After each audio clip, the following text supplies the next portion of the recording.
அனைவருக்கும் வணக்கம்.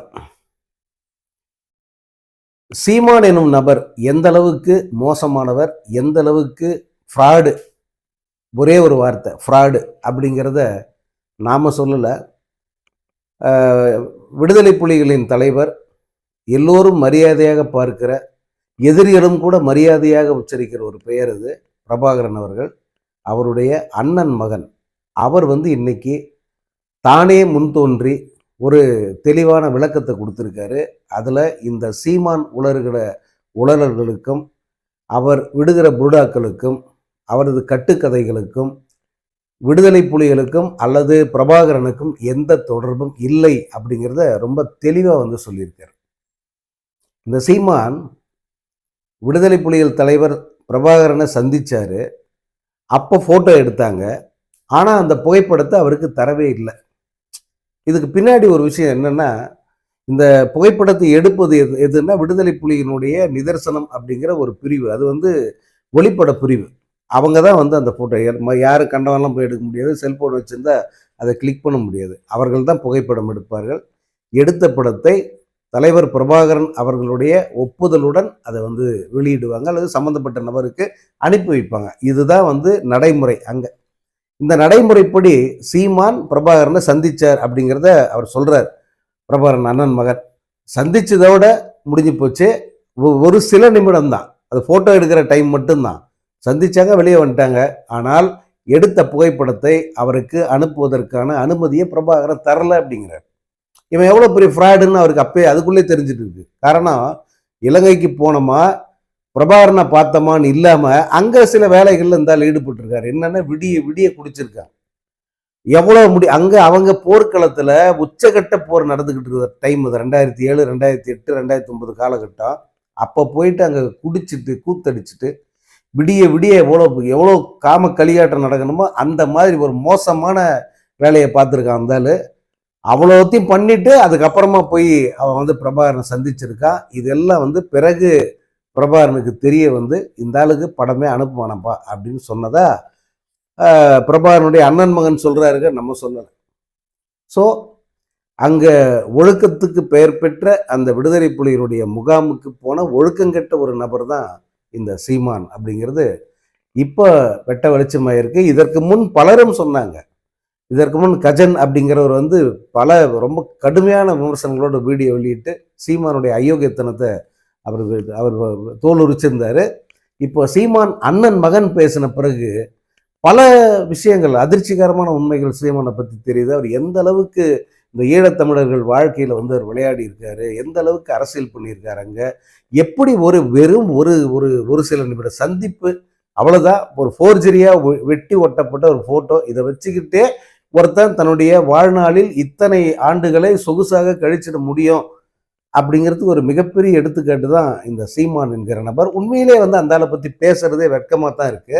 ஆனால் வெளியே தெரியணும்ல, எல்லாருக்கும் புரியணும்ல, இவன் எப்பேற்பட்ட அயோக்கிய, எந்த அளவுக்கு சொந்த தமிழர்களுக்கு எதிரான ஒரு நபர் அப்படிங்கிறத வெட்ட வெளிச்சமாக்கணும்ல. அதுக்காக தான் திரும்ப இதை சொல்கிறேன். இது இது அவர் பிரபாகரனுடைய அண்ணன் மகன் சொன்னது. இதெல்லாம் இதை கூட அவர் இல்லைன்னு சொல்லுவாரா, அல்லது பிரபாகரன் அண்ணன் மகனே அவர் இல்லைன்னு சொல்லுவாரான்னு எனக்கு தெரியாது. ஏன்னா எல்லாத்துக்கும் ஆதாரம் கேட்குறா சாமி, ஆதாரம் நம்ம கேட்டால் அங்கே போய் கோர்ட்டில் கொடுக்குறேன்னுவார். அதே போல் அவர் கேட்குற ஆதாரத்தை நம்ம கொடுத்தா அது இல்லை அப்படின்னு மறுப்பார். அதுதான் சீமானுடைய அயோக்கியத்தனன்றது. ஆனால் அதை திரும்ப பேச முடியாத அளவுக்கு வாயில் அடிச்சிருக்கான் பிரபாகரனுடைய அண்ணன் மகன். இதனுடைய எதிர்வினை என்னங்கிறது இனிவரும் நாட்களில் தெரியும். ஆனால் ஒட்டுமொத்தமாக இங்கே தமிழர்களும் சரி, ஈழத்தமிழர்களும் சரி, இந்த சீமானுடைய பொறுக்கித்தனம் என்ன, சீமானுடைய தில்லுமுள்ளு என்ன, எந்த அளவுக்கு ஃப்ராடுத்தனத்தோட உச்சத்தில் இருக்காந்தால் அப்படிங்கிறத அவங்க எல்லாரும் புரிஞ்சுக்கிட்டாங்க. எல்லாருக்கும் இது வெட்ட வெளிச்சம் ஆயிடுச்சு. தமிழ், அதாவது இதுக்கு முன்னாடி வீடியோவில் சொன்ன 2026 பிறகு இப்படி ஒரு கட்சி இருக்காதுன்னு சொன்னேன். ஆனால் 2026 அப்பவே இந்த கட்சி தேர்தலில் நிற்குமா, அல்லது இவர்கள் இருக்கிற அந்த ஒரு சில சதவீதம் அந்த வாக்குகளை கூட தொடுவாங்களா, அதெல்லாம் தெரியாது. அல்லது அதுக்கு முன்னே நிரந்தரமா ஏதாவது ஒரு குண்டாஸ் ஆக்ட் மாதிரி ஒன்று தூக்கி உள்ள போடுவாங்களா, இதெல்லாம் நடக்க போகுது. விரைவில் தமிழ் இவ்வளோ நாளும் வந்து வெதும்பிக்கிட்டு இருந்தாங்களே, இந்த ஆள் பேச பேச அதை கேட்டு வெதும்பிக்கிட்டு இருந்தாங்களா, அவங்கெல்லாம் மனம் குளிரும் அளவுக்கு ஏதாவது ஒன்று இந்த ஆளுக்கு எதிராக நடக்கும் அப்படிங்கிறதுக்கான அறிகுறி தெரிஞ்சுக்கிட்டு இருக்கு. சொல்ல முடியாத இந்த வீடியோ பார்க்கும்போது வந்து இந்த நபர் குண்டாஸில் உள்ள கூட போயிருக்கலாம். அந்த அளவுக்கு வந்து இவருக்கு எதிரான பல விஷயங்கள் வந்து அரசிடம் ஆதாரங்களோடு சிக்கி இருக்கு.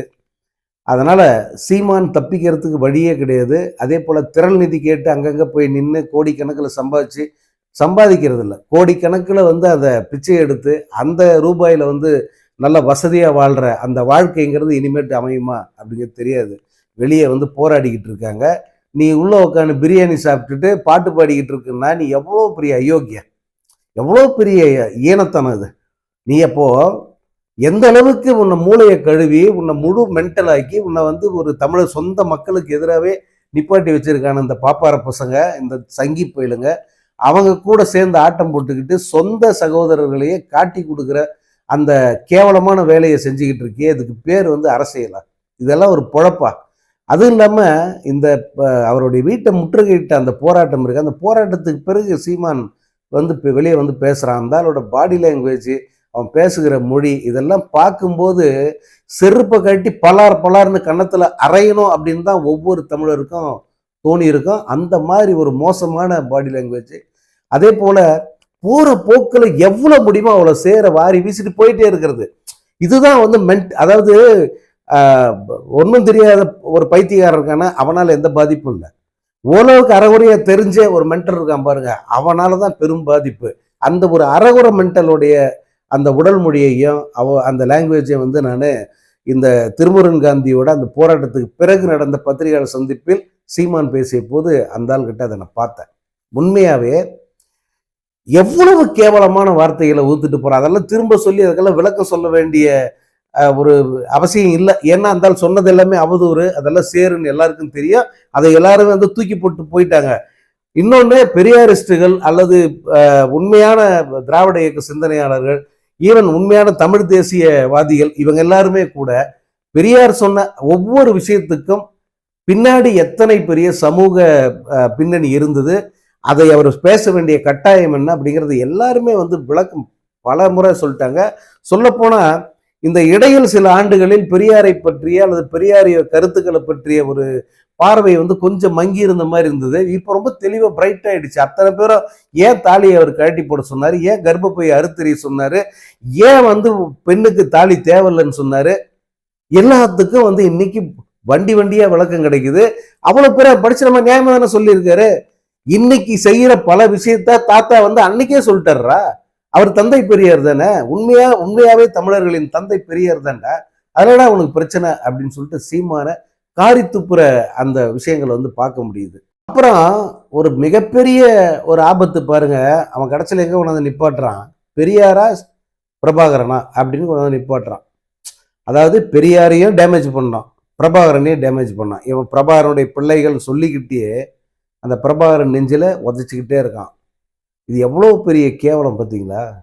இது சில தினங்களுக்கு முன்பு பல மூத்த பத்திரிகையாளர்கள் வந்து சொன்ன ஒரு விஷயம் என்னன்னா, சீமானுக்கு கொடுக்கப்பட்டிருக்கிற அசைன்மெண்ட்டு பெரியாரையும் இழிவுபடுத்தணும், பிரபாகரனையும் கேவலப்படுத்தணும், ரெண்டு பேரையுமே வந்து முட்டு சந்துக்குள்ள கொண்டாந்து நிப்பாட்டணுங்கிறது தான் இவனுக்கு கொடுக்கப்பட்ட அசைன்மெண்ட்டு. காரணம், பெரியாரை அவருடைய பிம்பத்தை யாராலும் அசைக்க முடியல. இந்த பக்கம் பார்த்தா பிரபாகரன் அவருடைய அந்த பிம்பம்ங்கிறது இமாலய அளவுக்கு இருக்கு. தமிழர்கள் மத்தியில் வந்து அப்படி அவருடைய தமிழர்கள் அத்தனை பேர் நெஞ்சங்களிலும் பரவி கிடக்கிற பெயர்களாக இது ரெண்டும் இருக்கு. இது ரெண்டுத்தையும் ஒழிக்கணும்னா இவங்களிலே இருந்து ஒரு கருப்பாட்டை இழுத்து அவன் மூலமா தான் அதை செய்யணும் அப்படிங்கிறது தான் அவங்களுடைய திட்டம். அந்த திட்டத்தை செயல்படுத்த ஆரம்பிச்சுட்டாங்க அப்படின்னு 10 நாட்களுக்கு முன்பு இருந்தே வந்து பல பத்திரிகையாளர்கள் சொல்லிக்கிட்டு இருந்தாங்க, விவாதங்கள்ல அதை தெரியப்படுத்தியிருந்தாங்க. இன்னைக்கு அது 100% வந்து உண்மையா வந்து நின்று இருக்கு. இப்போ அவன் என்ன கேட்குறான், உங்களுக்கு தேவை பிரபாகரனா பெரியாரா, பார்க்கலாம், மோதி பார்க்கலாம். அட முட்டாப்பையில, பிரபாகரன்றவர் பெரியார தலைவரா தூக்கி வச்சு கொண்டாடினவர், கொள்கை தலைவர் அப்படின்னு கொண்டாடினவர். பிரபாகரன் வகுப்பறைகள், அதாவது பிரபாகரன் தனது தோழர்களுடன் பேசுகிற போது மறக்காமல் பகிர்ந்து கொள்கிற விஷயம் வந்து பெரியாரை பற்றியது அப்படின்னு சொல்லிட்டு பல விடுதலை புலிகள் வந்து வெளிப்படையா சொல்லிக்கிட்டு இருக்காங்க. இன்னொன்று, போகிற இடங்களில் எல்லாம் பிரபாகரன் அல்லது அவருடைய தளபதிகள் தங்களை என்னவா பிரதிநிதிப்படுத்துவாங்கன்னா, நாங்கள் திராவிடர்கள், திராவிட இனத்தை சேர்ந்த தமிழர்கள் நாங்க, அப்படித்தான் வந்து தங்களை அடையாளப்படுத்தியிருக்காங்களே தவிர, நாங்க வெறுமனே ஈழத்தமிழர்கள் அப்படின்னு அவங்க போய் சொன்னதில்லை. அல்லது பிரபாகரனும் கூட அப்படி ஒரு இடத்திலும் வந்து சொன்னதில்லை அப்படிங்கிறத அவரோடு இருந்த பலரும் வந்து சொல்லிக்கிட்டு இருக்காங்க. குறிப்பா வந்து பல ஏதாவது ஒரு கான்ஃபரன்ஸ் அந்த இடத்துல பிரதிநிதித்துவத்துக்காக விடுதலை புலிகள் சார்பாக யார் போனாலும் நாங்கள் திராவிட இனத்தை சேர்ந்தவர்கள், ஈழத்தமிழர்கள் அப்படின்னு வந்து அவங்க சொல்லுவாங்க அப்படிங்கிறது தான் இதுவரைக்கும் நாம் கேள்விப்பட்டது. இப்போ அண்மை காலத்தில் பலரும் அதை வந்து வெளிப்படையாக பகிர்ந்துக்கிறாங்க. ஆனால் இந்த முட்டாள், தற்குறி, சுயநலவாதி, கூலிக்கு அதாவது பணத்துக்கு விலை போன ஒரு ஒரு ஒரு இழிப்பிறவை இது கிட்ட கேட்டு கடைசியில் பிரபாகரனையும் பெரியாரையும் மோத விட்டு பார்க்கணும் அப்படிங்கிற ஒரு எந்த அளவுக்கு இல் மைண்டுன்னு சொல்லுவாங்க இங்கிலீஷ்ல, நோயுற்ற ஒரு மனசுன்னு சொல்லுவாங்கல்ல. இது வந்து வக்கரம் பிடித்த நோயுற்ற ஒரு மனசு இந்த ஆளுக்கு. அதனுடைய விளைவு தான் தமிழர்களின் இரு பெரும் தலைவர்கள் 2 பேருமே வந்து தமிழர்கள் மனதில் நீங்காத இடம் பிடித்த தலைவர்கள். அட ஒருத்தன் பக்திமானா இருப்பான், அவன் பெரியாரிஸ்டா இருப்பான். இந்த பக்கம் விடுதலை புலிகள் ஈழ போராட்டத்துக்கு ஆதரவு தெரிவிக்கலாம் கூட விடுதலை புலிகளின் தலைவர் பிரபாகரனை கொண்டாட தயாரா இருக்கிற தமிழர்கள் இருக்காங்க. அப்படி நீக்கமர நிறைந்த அந்த இரு தலைவர்களும் நீயா நானான்னு சொல்லிட்டு மோத விட்டு பார்க்கிற தைரியம் இந்த ஆளுக்கு எப்படி வந்தது? இந்த உரிமையை இந்த ஆளுக்கு யார் கொடுத்தாங்க? எப்படி இதை எல்லோரும் அமைதியா பார்த்துக்கிட்டு இருக்காங்க அப்படிங்கிறது தான் வந்து நமக்கு ரொம்ப ஆதங்கமா இருக்கு. அரசு விரைவில் ஏதாவது வந்து செய்யும் அப்படிங்கிறது பலது நம்பிக்கை. ஏன்னா இந்த மாதிரி பைத்தியம் பிடிச்சி போய் வெறிநாய் மாதிரி கத்திக்கிட்டே போறவனை எவ்வளவு காலத்துக்கு அனுபவிப்பீங்க? ஏன்னா அந்த நாயை வந்து எல்லாருமே வந்து இக்னோர் பண்ணிட்டு போயிடுவாங்க தான். ஆனா அதனால் ஏதாவது பாதிப்பு ஏற்பட்ட, பாதிப்புன்னா உடல் ரீதியா கடிச்சிட்டு போயிடுச்சுன்னா என்ன பண்ணுவேன்? அதுக்காக முன்கூட்டியே ஏதாவது பண்ணி இந்த நாயை சுட்டு கொல்லு அல்லது அடைச்சியாவது வையி அப்படின்ற அளவுக்கு எல்லாருமே வெளிப்படையா காரி துப்புற அளவுக்கு தான் இப்ப நிலைமை இருக்கு. நான் இதுல பயன்படுத்தின எந்த வார்த்தைக்காகவும் நான் வருத்தப்படல. நான் உண்மையாவே அன்னைக்கு சொன்னதான் நீங்க சொல்றேன். இந்த ஆளை இல்லாம அந்த அண்ணன் சொன்னதுக்காக உண்மையே நாக்குக்கு ஒரு சூடு வச்சுக்கணும். அந்த அளவுக்கு கேவலமான ஒரு இழி பிறவி இருந்தாலும் இவரை பற்றி இனி பேசுறது கூட வந்து வேஸ்ட் அப்படிங்கிறது தான் என்னுடைய பார்வை.